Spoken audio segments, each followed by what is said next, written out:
Gold, trusted gold buyers. మీరు తాకట్టు పెట్టిన బంగారాన్ని విడిపించి ఈ రోజు ఉన్న మార్కెట్ ధరకు కొనబడను.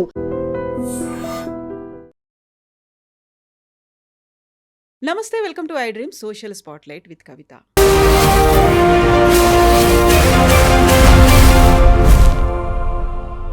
ఎక్స్క్లూజివ్ బోల్డ్ కంటెంట్ అంటూ సబ్స్క్రైబర్స్కి వీడియోలు, ఫోటోలు, రీల్స్ రూపంలో అందిస్తున్నటువంటి ఇన్ఫ్లుయెన్షియర్ల సంఖ్య ఈ మధ్య కాలంలో విపరీతంగా పెరిగింది. కేసులు పెట్టినప్పటికీ కూడా నెగిటివ్ పబ్లిసిటీ కలిసి వచ్చింది, వాళ్ళ సబ్స్క్రైబర్స్ కౌంట్ పెరుగుతోంది అనేటువంటి వార్తలు చూస్తున్నాం. ఇక్కడ తప్పు పట్టాల్సింది ఎవరిని? ఎక్స్క్లూజివ్ బోల్డ్ కంటెంట్ అందిస్తున్నటువంటి ఇన్ఫ్లుయెన్షియర్స్దేనా, లేకుంటే వాటి పట్ల అట్రాక్ట్ అయ్యి డబ్బు పెట్టి మరి మనం ఎక్స్క్లూజివ్ కంటెంట్ చూస్తున్నటువంటి పబ్లిక్ది కూడానా? మనతో పాటుగా ఉన్నారు motivational speaker and life skills coach Rajitha Mynampally గారు. హలో అమ్మ, నమస్తే. నమస్తే కవిత. ఎలా ఉన్నారు మీరు? గుడ్. సో ఈ ప్రస్తుతం కనిపిస్తున్నటువంటి ఈ ట్రెండ్స్ని చూసిన తర్వాత బోల్డ్ అంత ఇష్యూస్ అవుతున్నాయి, నెగిటివ్గా ప్రొపగండా అవుతోంది. ఇవన్నీ అయినప్పటికీ కూడా ఒక ఐరనీ అంటారా, లేకుంటే లైక్ దాన్ని బ్లెస్సింగ్స్ ఇన్ ద డిస్గైజ్ అని అంటారా? ఉన్నటువంటి కౌంట్ కంటే కూడా సబ్స్క్రైబర్స్ విపరీతంగా పెరిగిపోతున్నారు. అప్పుడు తప్పు పట్టాల్సింది ఎవరిని అంటారు మీరు? అసలు దీని గురించి ఏం మాట్లాడతాము? ఫస్ట్ ఆఫ్ ఆల్ తప్పు అని చెప్పుడు కంటే దీన్ని పబ్లిసిటీకి, ఇప్పుడు మీరు అన్న ఎవిడెన్స్ కూడా ఇచ్చారు నాకు. నేను ఇది 3-4 రోజుల క్రితమే చెప్పా. మీరు ఇది మరీ చెప్పడం వల్ల అసలు విష్ణుప్రియ అంటే కొన్ని టీవీ దగ్గర చూసినప్పుడు ఆ అమ్మాయి బోల్డ్గా ఇన్నసెంట్గా మాట్లాడి అల్లరల్లరిగా చేస్తుంటే okay, what ever like bold acting అక్కడ మందం సీరియల్స్ మందమో టాపిక్స్లో చేసినప్పుడు ఓకే, ఈ అమ్మాయి చాలా రియల్ ఏమో, చాలా కష్టాలు పడొచ్చిందేమో అని వాస్తవంగా చెప్తున్నా ఒక రకమైన మంచి అభిప్రాయం అయితే ఉండింది. హానెస్ట్గా రష్మిది గురించి ఏదో చెప్పి తను ఏడ్చింది ఒక దాంట్లో, ఇప్పుడు ఒక్కసారి చూశాను నేను అట్లా. సో అది ఈ సబ్స్క్రిప్షన్ అంటే నేను రెడీ లేను నమ్మడానికి. Because I had one kind of a respect. అంటే ఒక కష్టపడి వచ్చిన అమ్మాయి అని రెస్పెక్ట్ అనకుండా ఒక మంచి అభిప్రాయం. అరే పిల్లలు కష్టపడి వస్తున్నారు, ఏదో అలా ఉన్నంత మాత్రాన వాళ్ళని పూర్తిగా అందరినీ బ్యాడ్ అని అనుకోవద్దు అని నాకు నేను ఒక నరేషన్ ఇచ్చుకున్న రోజులు ఒక 2 years బ్యాక్ ఎప్పుడో ఒక షోలో కట్ చేస్తే ఇది విన్న తర్వాత యాక్సెప్టెన్స్ వాజ్ వెరీ హార్డ్. నేను ఏం మాట్లాడతాను? నేను వచ్చి ఏం మాట్లాడమంటారు చెప్పండి? అసలు మీరు మరీ చెప్పి నేను అన్నదే జరిగింది. ఇప్పుడు మీరు అన్నట్టు పబ్లిసిటీ ఇవ్వడము, అసలు తెలియని ఇలాంటి చేస్తారు అని తెలియని కామన్ ప్రజలకు యూట్యూబ్లో కనిపించి ఇలా చేస్తుంది అంటే అసలు వాడు చేసింది తప్పు అనేది వినడు. సెలెక్టివ్ లిజనింగ్, ఓ ఇది ఉందా అని చెప్పేసి సబ్స్క్రిప్షన్స్ చేసుకున్నారు. అసలు ఏముందో చూద్దాం, అసలు ఏముందో చూద్దామని కాదు, ఉండాల్సింది వాళ్ళకి ఇష్టమైంది ఉందని తెలుస్తోంది కాబట్టి దే వాంటెడ్ ఇట్. అండ్ 399 రూపీస్కి నువ్వు కూర్చున్న జాగాల నుంచి నువ్వు కళలో ఊహించుకునే అమ్మాయి ఇట్లా నువ్వు ఎక్కడో పోయి సినిమాలో కూర్చొని ఒక 2 గంటలే 3 గంటలే చూసేది రోజు నువ్వు కనిపిస్తానంటే ఆబ్వియస్లీ వెళ్తున్నారు. ఇక వాల్యూస్ చూపించేదా వాళ్ళకి బుద్ధి లేకపోయినా చూసే వాళ్ళకి బుద్ధి లేదా అని మాట్లాడడానికి అసలు ఆ బుద్ధి లేదా అనే కాన్సెప్ట్ ఎప్పుడో గంగలో కలిసిపోయింది మన లైఫ్లో. వాల్యూస్ కల్చర్ ఎక్కడుంది? ఇప్పుడు ఎవరైతే చేస్తున్నారో ఆల్రెడీ నీకు ఒక సోషల్ స్టేటస్ ఉంది, నువ్వు చాలా కష్టపడి పైకి ఎదిగావు, చాలామంది ఇన్ఫ్లుయెన్సెస్ చేస్తున్నారు అని అంటున్నారు. నాట్ ఓన్లీ ఆ అమ్మాయి, ఈ మధ్య బయటపడనివి చాలా ఉన్నాయి కథలు అని చెప్తున్నారు. సో నేనేం అనుకుంటున్నానంటే నాకు అనిపించింది దీన్ని మనం మీడియాలో మాట్లాడడం వల్ల కూడా నిజంగా హానెస్ట్గా ద మోస్ట్ ఇంట్రెస్ట్ లేకుండా డిసింట్రెస్టెడ్గా మాట్లాడినా కానీ అమ్మాయిలకు ఎందుకు మాట్లాడారు మేడం మరి మీరు అని చెప్తే కనుక వై దే ఆర్ డూయింగ్, ఎందుకు చెయ్యకూడదు నేను చెప్తాను. నువ్వు ఎందుకు చేయడం ఏంటంటే లోన్లీనెస్. ఓకే, ఇక్కడ యాక్టింగ్ చేస్తారు, చేసిన తర్వాత ఇలా యాక్ట్ చేసి ఇది ఇన్ఫ్లుయెన్సెస్ ఉండడం వల్ల టూ మచ్ మూవింగ్ విత్ అబ్బాయిలు మొత్తం ఇట్లా వీళ్ళను ఎవరు కరెక్ట్గా కూడా లవ్ చేయడానికి కూడా ఎక్కువ ఇష్టపడరు. Use and throw. పాపం వాళ్ళకు కూడా చాలా లవ్ ఫెయిల్యూర్స్ ఉంటాయి, getting in to the relationship and breaking struggles చాలా బ్రోకప్ చాలా జరుగుతాయి. బ్రేకప్స్ జరిగిన తర్వాత they will be loneliness. At the same time ఒకప్పుడు యూట్యూబ్లలో వచ్చిన మనీ ఇప్పుడు రావడం లేదు. సో వేరే వాళ్ళది కూడా ఆ మనీ ఏదైతే బ్రాండ్లకు అలవాటు పడి లేకపోతే లగ్జరీస్కి అలవాటు పడి మమ్మల్ని చూస్తున్నారని ఒక హైప్, నేను విజిబిలిటీ ఉన్నాను, నన్ను ఎలా చూస్తున్నారు, వాళ్ళు ఎలా ఊహించుకుంటారు, నేను ఏంటి అనేది కాదు. నాకున్న వెపన్ నా బాడీ. సో నన్నైతే వాడు ముట్టుకోవట్లేగా. యప్. యాజ్ ఆఫ్ నౌ సబ్స్క్రిప్షన్లో they not touching me. So just నేను చూపిస్తున్నా. నేను చూపించకపోతే ఏంటి, పెద్ద పెద్ద పాన్ సైట్లు పెద్ద పెద్ద ఎక్కడెక్కడో బోల్డ్ జరుగుతున్నాయి కదా. Just I'm using it. See the narration. వాళ్ళకు కల్చరు వాల్యూస్ అనేవి గుర్తుకురావు.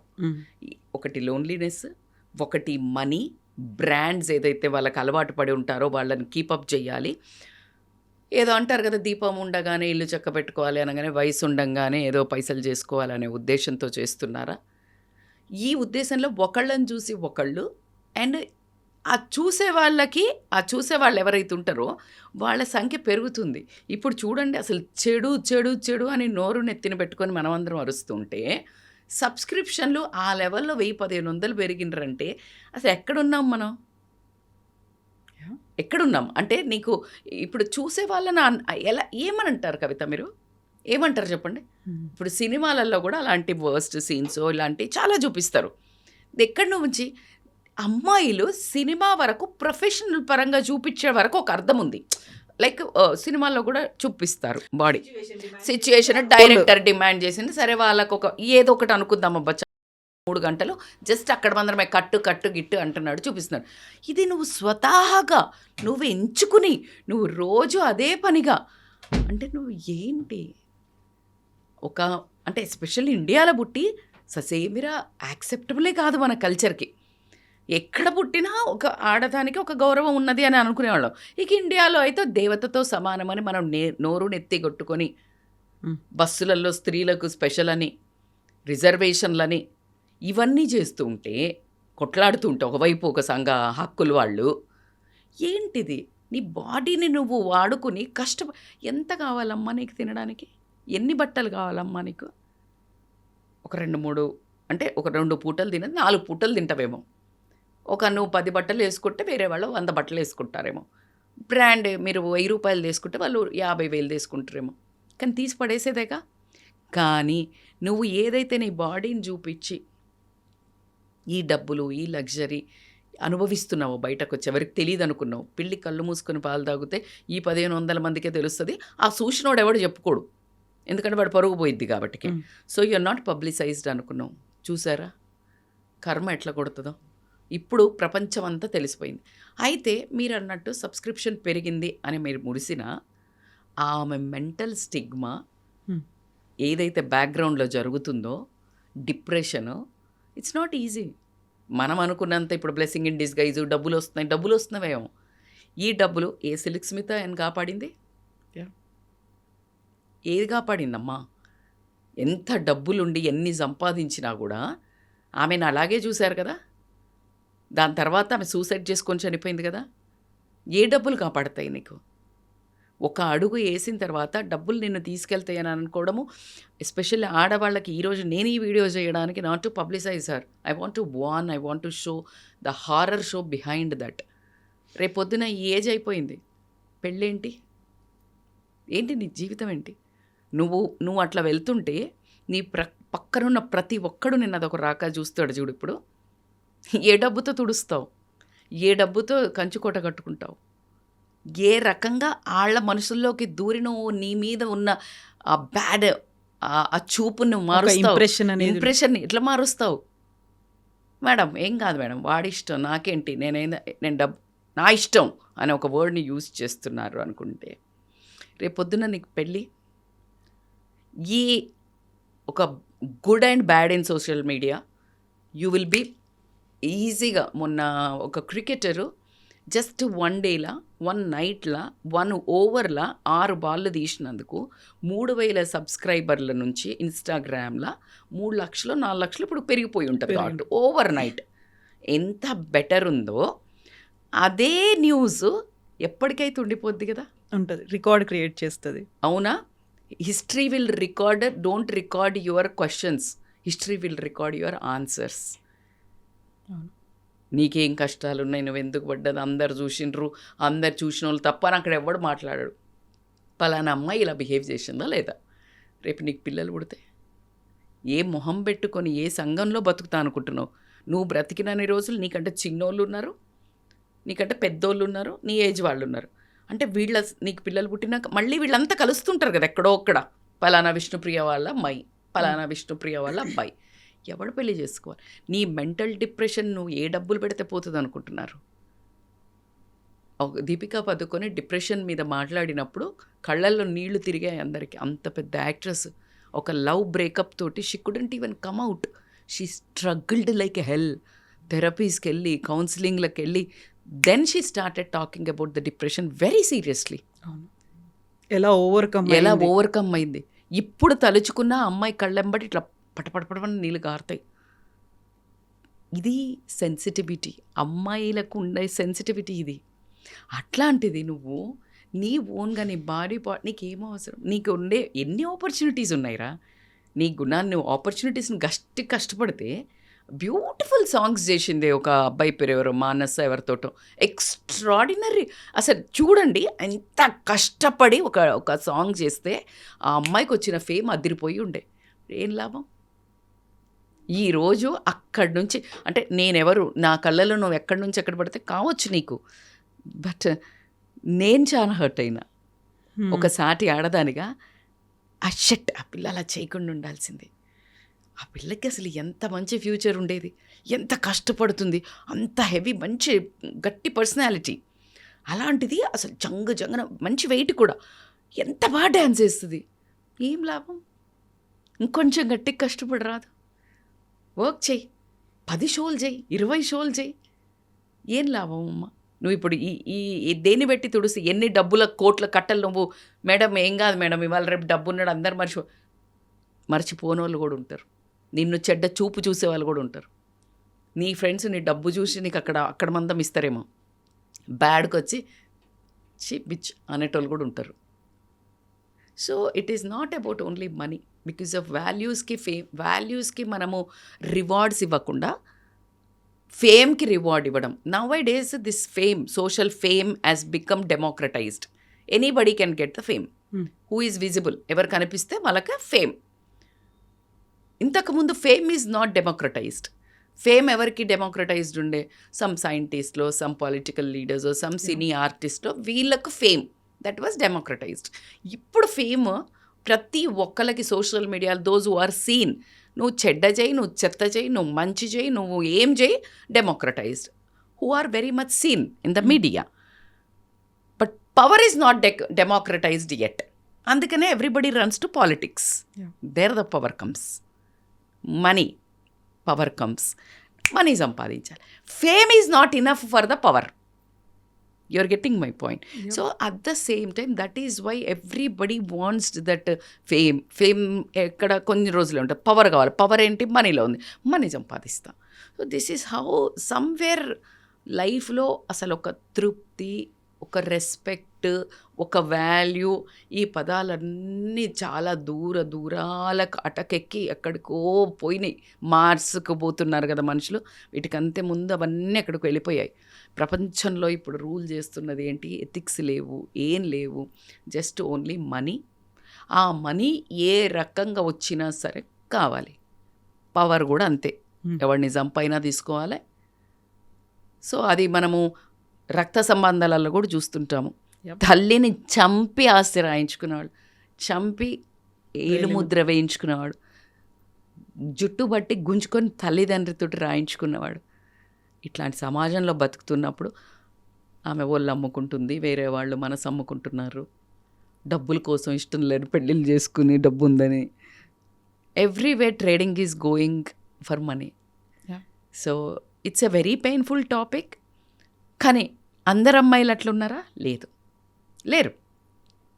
ఆ కొంతమంది అమ్మాయిలను చూసి సరే ఎలాగైతే ఏంటి ఇట్లనే అంటారు, చూడు ఆమెకి ఎంతమంది పెరిగినరో అని ఇంకెవరైనా అమ్మాయిలు కనుక వచ్చిన కొంచెం డబ్బులైనా కానీ అని మొదలు పెడదామని అనుకుంటే అంత ఈజీ కాదు. లైఫ్ చుక్కలు చూపిస్తుంది. ఆ తర్వాత రక్తం కళ్ళల్లోంచి కారాలి. ఎవ్వడు పాపం అనడు, ఎవ్వడు నీ దగ్గరికి రాడు. అలాంటి పాపిష్టి లోకంలో బతుకుతున్నాం. సావిత్రి అమ్మ బోలెడు మంచి పనులు చేసింది, ఎక్స్ట్రాడినరీ లేడీ. డబ్బు లేనప్పుడు ఎవరూ రాలే పక్కకి. సో నీకు సిల్క్ స్మిత సినిమాల్లో చేస్తేనే యాక్టింగ్ అది. ఆవిడ షీఈ్ అ బ్యూటిఫుల్ లేడీ అట, యాక్టింగే. యాక్టింగ్ చేస్తేనే తనకెవరు ఒక మంచి రెస్పెక్టబుల్ హోదా ఇవ్వని మనం జనాలు ఏంటి నువ్వు ఇలా సబ్స్క్రిప్షన్లు పెట్టుకొని చూడి సొల్లగార్చుకుని చూసేవాడు ఎవ్వడు నీకు రెస్పెక్ట్ చేయడు. వాడు కూడా నువ్వు డైరెక్ట్గా కనిపించినప్పుడు బ్యాడ్ లాంగ్వేజ్ యూజ్ చేస్తాడు, నువ్వు తట్టుకోలేవు. అండ్ బికాజ్ అప్పుడు ఎందుకు తిట్టావు అని నువ్వు అడగలేవు, బికాజ్ నీకు పే చేసిండు, నువ్వు ఇచ్చినావు హక్కు. వాడు ఏమని అంటాడు, you are giving that risk, you are getting my money. It's a very deep discussion. And ఎవరైతే ఇవి బ్లాక్మెయిల్స్ వస్తాయి, ఇప్పుడు ఈ అమ్మాయికి నార్మల్ ఉంటుంది అనుకుంటున్నారా లైఫ్? ఎవడు పడితే వాడు హై లెవెల్లో ఉన్న వాళ్ళు కానీ లేకపోతే ఎక్కడోళ్ళు కానీ they want her to come to use out of the way. If they don't come they blackmail. ఎన్ని ఉంటుందిరా, ఎన్ని ఉంటుంది. ఏంటి ఈ డబ్బులు ఏమైనా నవ్వుకొని డబ్బులు చంపాయి, హలో, ఈ డబ్బులతోటి నువ్వు మొత్తం లైఫ్ పే చేయాల్సి ఉంటుంది కష్టాలు. వయసు అయిపోయిన తర్వాత ఏంటి, ఇప్పుడేంటి ఇంకొక 10 ఏళ్ళు 5 ఏళ్ళు అయితే పెళ్లి చేసుకోవాలి, ఎవడు చేసుకుంటాడు నిన్ను? పుసుక్కుని ఇంకెవడో దరిద్రుడు దొరికిండి అనుకుందాం. పిల్లలేంటి, దరిద్రుడు అనొద్దు, ఆయన మహానుభావుడు అనాలి యాక్చువల్లీ. నిన్ను చేసుకున్నాక పిల్లల పరిస్థితి ఏంటి, అమ్మా నాన్నల పరిస్థితి ఏంటి, చుట్టాల పరిస్థితి ఏంటి? చుట్టాలను తీసేయండి అసలు, ఎందుకంటే వాడు ఏనాడు మనకి పనికి రాలేదు అనుకుందాం. So don't even dare to think. Because always నేను ఎప్పుడు చెప్తాను, నేను మీ ఇంట్లో ఒక అక్కనా, అమ్మనా, పిన్నినా, అత్తనా, ఫ్రెండ్నా, కోచ్నా, ఐ డోంట్ నో, ఒక వెల్ విషర్. బట్ ఈ రకంగా అండ్ మీడియాను కూడా దాన్ని ఒక పెద్ద చర్చనీయాంశంగా చేసి మనం కూడా చేయొద్దు. దీన్ని వార్నింగ్ లాగా ఇచ్చుకుంటూ పోవడమే కానీ ఇంకా సబ్స్క్రిప్షన్లు పెరిగినరు ఇవి అవి అని మనం ప్రమోషన్లు చేసుకుంటూ పోతే వాళ్ళకు ఫ్రీ ప్రమోషన్ దొరుకుతుంది. మోస్ట్ ఈ మధ్య అట్లా చాలా అయిన వాళ్ళందరినీ ఎక్కువగా మీడియా ఇంటర్వ్యూస్ చేయడం వల్ల they became popular and they are going to Bigg Boss, they are going to enjoying the limelight and they are thinking ఇప్పుడు ఇది ఇలా వెళ్ళొచ్చు, ఒక పాత్ చూపించి దాన్ని మనం హైలైట్ చేస్తున్నాం. అది నాకు కొంచెం ఇష్టం లేని కారణం కూడా. బట్ నా వేలో నేను చెప్తాను కాబట్టి మళ్ళీ ఎక్కడో ఒక భయం, ఎక్కడో ఒక బెంగ, వేరే యంగ్గా ముద్దుగా ఉన్న అమ్మాయిలు. కవిత మొన్న యూకేలో అనుకుంటా ఒక 18 ఏళ్ళ ఒక అందమైన అమ్మాయి గ్రాడ్యుయేషన్ అయింది అని చెప్పేసి somewhere she want to go to first time పబ్కి పోయిందంట. పబ్కి వెళ్ళి వెళ్తే అక్కడ ఎవరో యంగ్ అబ్బాయిలు జనరల్గా ఇస్తారు కదా, డ్రింక్ ఆఫర్ చేస్తారు. డ్రింక్ జనరల్గా తీసుకోవద్దని అంటాం, ఎవరు ఇచ్చింది కూడా. అసలు మనకు చిన్నప్పటి నుంచి నేర్పేదే కదా, ఎవడు చాక్లెట్ ఇచ్చినా తెలియనోడు ఏం తీసుకోవద్దని చిన్నప్పటి నుంచి నేర్పించింది. సో ఇప్పుడు ఇదే పాష్ అయిపోయింది అన్నట్టు, అట్లా మేనర్స్ కాదు, అట్లా నో అని అన్నట్టు. పాపం ఎందుకో తాగింది, మీరు నమ్మరు, అది తాగిన జస్ట్ 5 minutesలా కింద పడిపోయి మొత్తం ఇట్లా అయిపోయి పారాలసిస్ అయ్యి అసలు న్యూరలాజిక్ మొత్తం పారాలసిస్ వచ్చేసింది. అసలు ఆ ఫోటో చూస్తుంటే నా కళ్ళలోంచి ఇలా కారిపోయినాయి. ఏ బిడ్డైనా మన బిడ్డేగా, ట్రూ. సో నేను ఎందుకు ఇది గుర్తు చేసి చెప్తున్నాను అంటే, డోంట్ అసలు ఎక్కడికి పోయినా ఎవ్వరి చేతుల మీదుగా తాగకండి. మీరు మొహమాటానికి ఏదైనా ఒకటి అందులో ఏం కలిపారో తెలీదు మనకి, మిమ్మల్ని ఎలా యూజ్ చేస్తారో తెలీదు. మేడం ఒక యూజ్ అయినరు కానీ అది మళ్ళీ షూట్ చేసి మిమ్మల్ని బ్లాక్మెయిల్ చేస్తారో తెలీదు. ఎక్కడికి వెళ్తుందో అసలు మీ లైఫ్ మీకు తెలీదు. ఒక్క అడుగు కథం లైఫ్ని మొత్తం ఎస్కలేటర్ మొత్తం ఎక్కడికో నిన్ను లోయల్లోంచి పడేస్తుంది. సో కాబట్టి మాకు ఇచ్చిన అవకాశం ఒక మంచి చెప్పడానికి నేను ఎప్పుడు చెప్తా, divine calling, this profession has choose me rather I choosing profession అని చెప్తాను. ఈరోజు కూడా నాకు ఖచ్చితంగా నా మాట వినే అమ్మాయిలు ఉన్నారు, నాకు పెట్టేవాళ్ళు ఉన్నారు. This generation is a big fans for you అని, యంగెస్ట్ ఫ్యాన్ అని పెడుతుంటారు. So whatever, and I want to warn you and at the same time guide you and direct you. Don't choose easy paths. అది కొంచెం short cuts pleasure మాత్రమే ఉంటుంది, కానీ pressure ఉంటుంది చూడు, లైఫ్ టైం ఉంటుంది. నీ కళ్ళ ఎవడు పట్టుకోలేదు, బట్ నీ కళ్ళల్లో నువ్వు చూసుకోలేవు. చాలా కష్టం అవుతుంది, మానసిక వ్యధ ఉంటుంది చూడు. అది ఇక్కడి నుంచి నీకు చూడడానికి దమ్ము సరిపోదు, ధైర్యం సరిపోదు, నువ్వు క్లియర్ చేయలేవు, ఎవ్వడు చూడలేదు, నువ్వు మాత్రమే అనుభవించాలి అది. So please I warn you all, don't get in to this traps of ఎవరో ఒకళ్ళు ఏదో ఒకటి ఇచ్చారని. అట్ ద సేమ్ టైం ఇలాంటి ఇప్పుడు ఈ అమ్మాయి చేసినట్టు చచ్చినా చేయకండి. హోప్ ఇప్పుడన్నా అమ్మాయి తప్పు ఒప్పుకొని అది క్యాన్సిల్ చేసి అలా మార్పు ఏమైనా వస్తే బాగుంటుంది. నిజంగా నేను విష్ణుప్రియ ఒకప్పుడు కష్టపడి పైకొచ్చిన అమ్మాయి అని అలా లోపల ఒక చిన్న సాఫ్ట్ కార్నర్ సాఫ్ట్ కార్నర్ ఇలా ఉండే. ఇప్పుడు చాలా చాలా కోపం, బాధ, రేపు నీ ఫ్యూచర్ ఏమవుతుందో భయం కూడా వేస్తోంది ఒకవైపు. థ్యాంక్ యూ సో మచ్ అమ్మ. Thank you thank you so much Kavitha.